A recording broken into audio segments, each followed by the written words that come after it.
It was a quiet afternoon at the National Cemetery, the kind of silence that presses into your chest and makes you instinctively lower your voice, a place where every step on the gravel felt like it echoed history. Tourists came and went, families with folded flags left flowers, veterans walked slowly with hands behind their backs, but there are always those who don't understand the weight of silence. That's when they appeared. 5 men, young and loud, their laughter cutting through the reverent hush like broken glass. They weren't there to honor anyone. They were there for attention, for noise, for something to brag about. At first it was small snide remarks, chuckles too loud, mocking salutes. People tried not to notice. Parents whispered to their children to keep their eyes forward. But when they stepped closer to the sacred tomb, where the guard walked his line in flawless, mechanical precision, a broken bar, that's when the disrespect turned into challenge.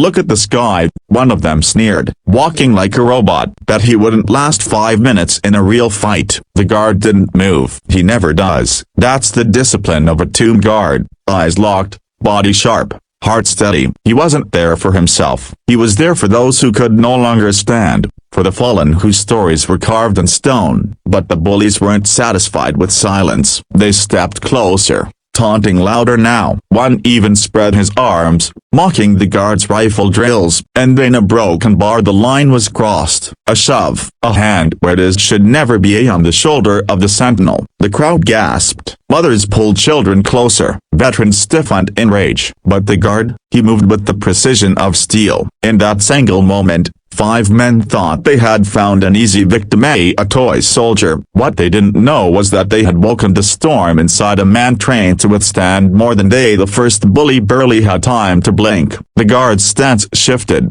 a clean, exact motion, rifle angled down, body forward. He didn't shout, he didn't curse. His presence alone was enough to change the air around him. The shove was returned, not with anger, but with force, a firm push that sent the first man stumbling back, eyes wide. The second charged, laughter turning into aggression. But discipline beats chaos. In less than a heartbeat, the guard sidestepped, gripped the man's arm, and twisted, sending him down to the ground with a crack that echoed louder than their mockery ever did.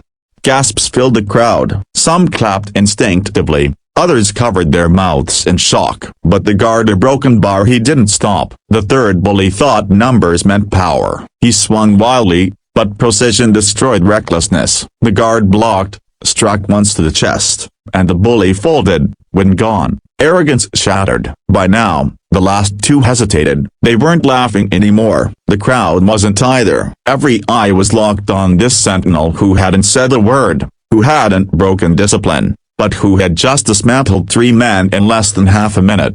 But they were still 5, and pride makes fools of men. Together they lunged, but it was too late. One sweep of the rifle's stock dropped the 4th, pain flashing across his face as he fell to his knees. The 5th, the loudest of them all, was left standing alone. His chest heaved, sweat dripping, but his courage had already run. He stumbled backward, hands up, shaking his head. All of this 60 seconds, and then silence. Not the silence of disrespect, but of reverence. The kind of silence that makes your skin prickle because you've just witnessed something unforgettable. The guard straightened, returned to his post, and resumed his march. No words, no boasting, just discipline, just honor. The bullies, they limped away, their laughter stolen, their pride crushed under the weight of respect they never understood until that moment.